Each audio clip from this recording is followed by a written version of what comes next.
Assalamualaikum warahmatullahi wabarakatuh.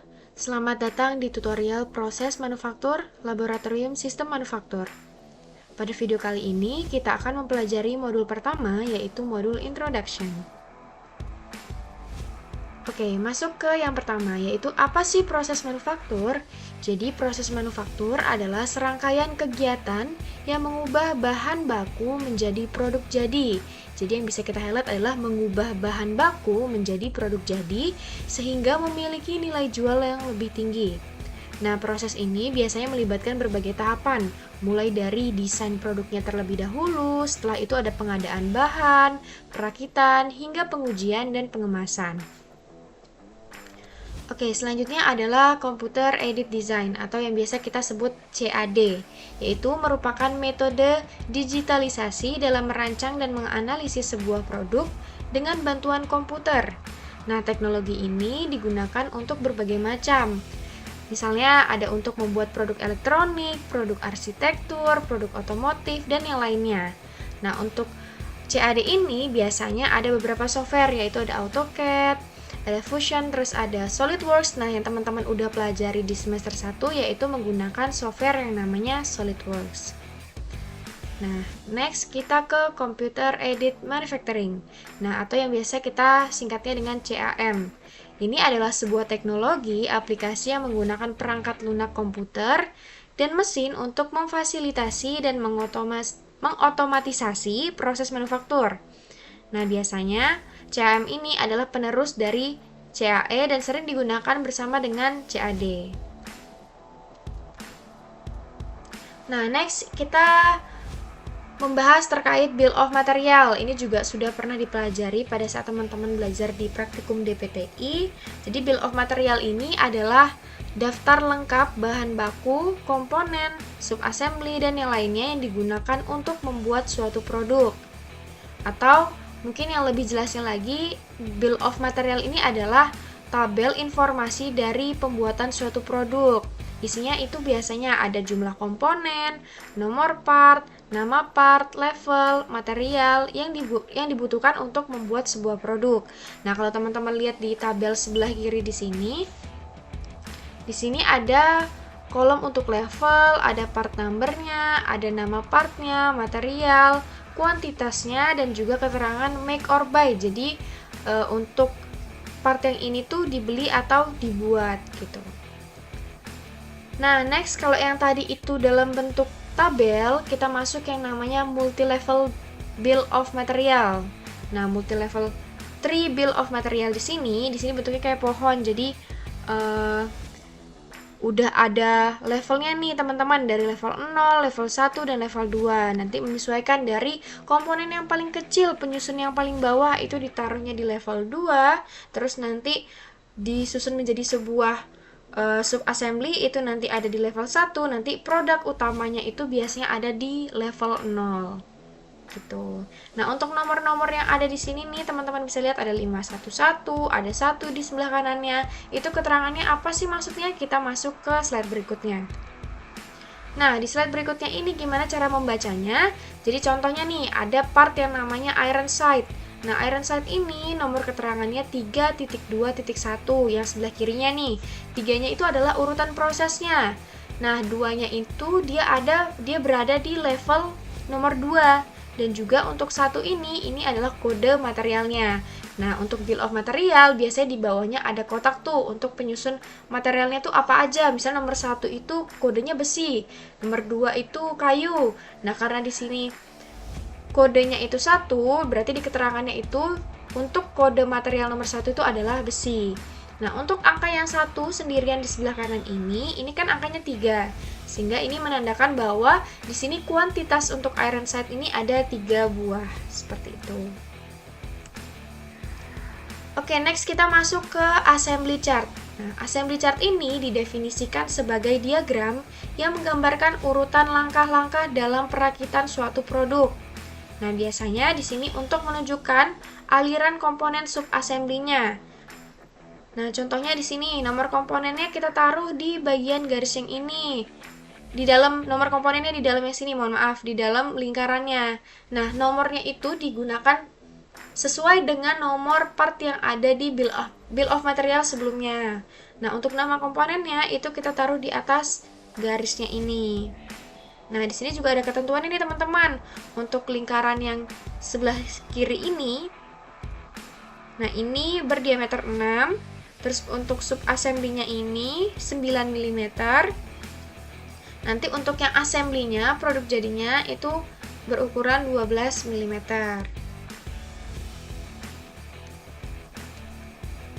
Oke, ini adalah salah satu contoh assembly chart ya teman-teman ya.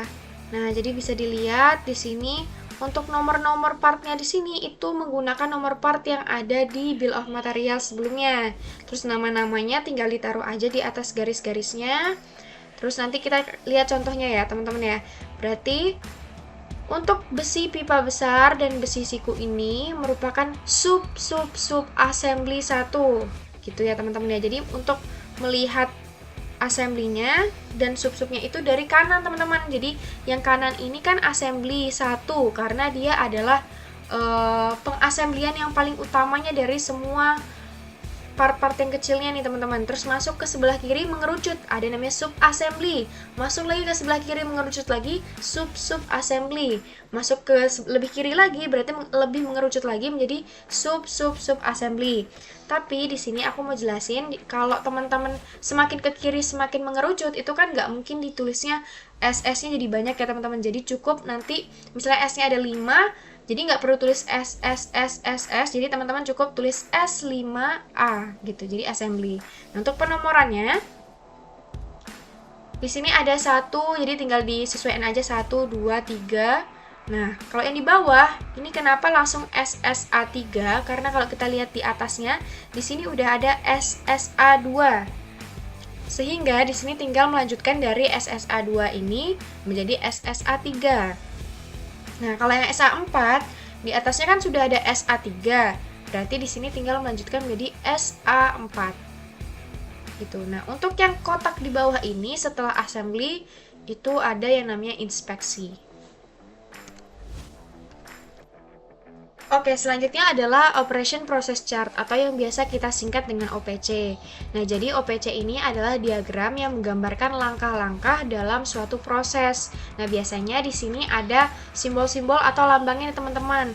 Nah, jadi kayak arti simbolnya itu ada operasi, inspeksi, atau transportasi, itu akan kita jelaskan di next slide. Nah, untuk simbol yang pertama itu ada lingkaran yang artinya itu adalah kegiatan operasi. Nah, untuk yang kotak itu adalah pemeriksaan, dan yang ketiga yaitu segitiga kebalik itu artinya adalah penyimpanan. Nah, detailnya seperti apa? Ini ada yang di sebelah kanan nih teman-teman, gambar sebelah kanan ini menunjukkan lebih detailnya. Kalau di atas dari garis panah ini ada nomor, nama komponen, nama bahan. Untuk yang di dalam lingkaran ini adalah nomornya, nomor operasi sesuai dengan yang ada di nomor komponennya ini. Terus nanti untuk sisi sebelah kanan dari simbolnya itu ada nama operasi dan juga nama mesinnya. Untuk sisi sebelah kiri yaitu waktu proses dan juga komponen pendukungnya. Gitu. Jadi bisa disesuaikan nanti kalau kegiatan yang merupakan operasi tinggal menggunakan simbol lingkaran, kalau pemeriksaan tinggal menggunakan kotak, dan yang paling bawah itu biasanya adalah bagian penyimpanan. Oke, kita masuk ke next slide yaitu terkait ukuran dan toleransi. Toleransi itu apa sih? Gitu. Jadi adalah suatu penyimpanan yang diperbolehkan atau diizinkan. Jadi setiap ukuran dasar diberi 2 penyimpangan yang diizinkan, yaitu penyimpangan atas dan penyimpangan bawah. Karena dengan adanya penyimpangan, sebuah benda kerja dibuat dan diproses menggunakan toleransi sehingga benda kerja tersebut dapat dipasang dan diassembly. Contohnya kalau teman-teman akan membuat suatu produk, itu kalau di luar toleransi ukurannya berarti dia tidak dapat diterima. Jadi ukuran yang dapat ditoleransi itu seperti apa? Nanti kita akan pelajarin lagi. Nah, next yang ini adalah toleransi umum. Jadi apa sih toleransi umum? Yaitu ukuran yang diberikan untuk sebuah proses yang tidak memerlukan ketelitian atau bukan bagian dari benda berpasangan. Nah, nilai toleransi umum selalu memiliki batas penyimpangan atas dan batas penyimpangan bawah yang sama, sehingga tingkat kualitas atau kekerasan permukaannya itu dan ukuran dasar ditentukan oleh besarnya toleransi. Nah, di sini ada yang namanya penyimpangan teliti, penyimpangan sedang, dan juga penyimpangan kasar. Nah, kalau penyimpangan teliti itu yaitu memiliki ketelitian ukuran yang tepat dari kedua part ketika di assembly. Nah, kalau penyimpangan sedang yaitu kurang memiliki ketelitian ukuran yang tepat dari kedua part yang di assembly. Nah, untuk penyimpangan yang kasar sendiri itu tidak memiliki ketelitian ukuran yang tepat dari kedua part yang di assembly. Nah, contohnya di sini untuk ukuran nominalnya untuk produknya atau partnya. Kalau ukurannya segini, penyimpangan yang diizinkan kalau penyimpangannya teliti itu berarti kurang atau lebih 0,05 nih. Kalau ukurannya segini nih 0,5 sampai 3 mm. Berarti penyimpangan yang diteliti itu segini, sekian sesuai yang ada di layar. Terus yang sedang itu segini, nah yang kasar itu tidak ada. Nah, next misalnya untuk ukurannya 3 sampai 6. Berarti untuk penyimpangan yang diizinkan untuk penyimpangan teliti itu kurang atau lebih dari 0,05.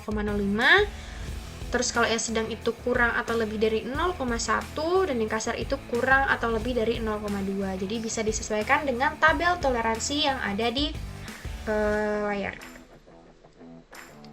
Oke, masuk ke selanjutnya yaitu ada yang namanya lembar rencana proses. Nanti teman-teman akan pelajari pada saat praktikum atau yang biasa kita singkat dengan LRP. Nah, ini adalah representasi dalam sebuah bentuk lembaran. Jadi bentuknya adalah lembaran yang menyatakan runtutan atau urutan operasi beserta parameter-parameternya nih. Nah, ada apa aja sih di dalam LRP itu? Ada nomor proses, uraian operasi, stasiun kerja, nomor setup, alat bantu setup, tools, waktu setup, waktu proses, dan yang terakhir yaitu waktu total. Nah, bentuknya seperti apa? Ini adalah kurang lebih lembar rencana proses yang teman-teman akan buat nanti pada saat praktikum. Jadi di sini ada nomornya, nomor part, file gambar, gambar produk partnya seperti apa, terus nanti uraian operasinya nanti didetailkan seperti apa. Di sini bakal dipelajari pada saat praktikum juga. Jadi teman-teman akan membuat pada saat praktikum. Oke, next ke gambar teknik. Nah, gambar teknik juga sudah pernah dipelajari teman-teman pada saat di praktikum DPTI. Ini adalah alat komunikasi visual yang digunakan untuk menyampaikan informasi mengenai desain suatu produk dengan cara yang komunikatif, normatif, akurat atau presisi, terukur, jadi memiliki skala dan juga efektif. Jadi teman-teman udah pernah pelajari dan udah lihat ya, gambar teknik itu seperti apa. Nah, untuk gambar teknik sendiri, di sini ada dua proyeksi yang kita pelajari sebelumnya, yaitu terkait proyeksi Amerika dan juga proyeksi Eropa.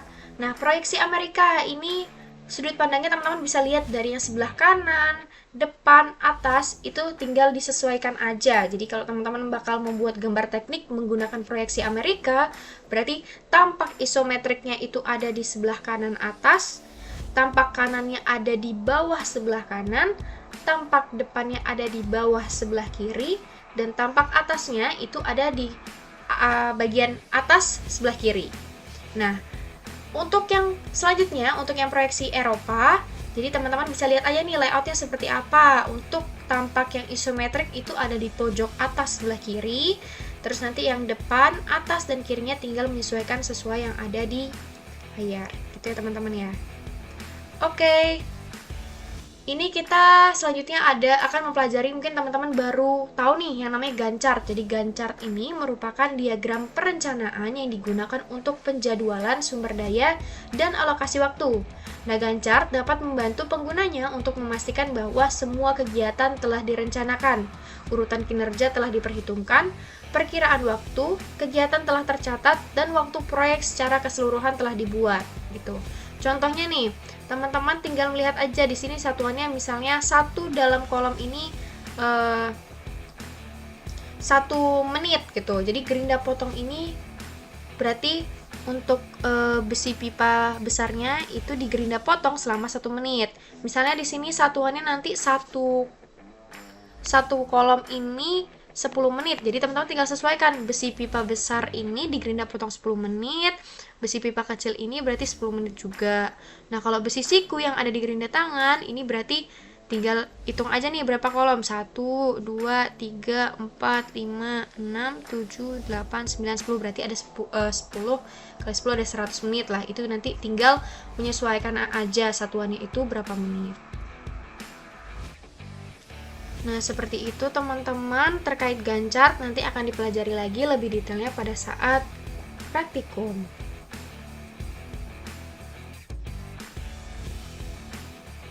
Oke, mungkin cukup sekian. Terima kasih buat teman-teman yang sudah menonton video ajar dari proses manufaktur modul introduction.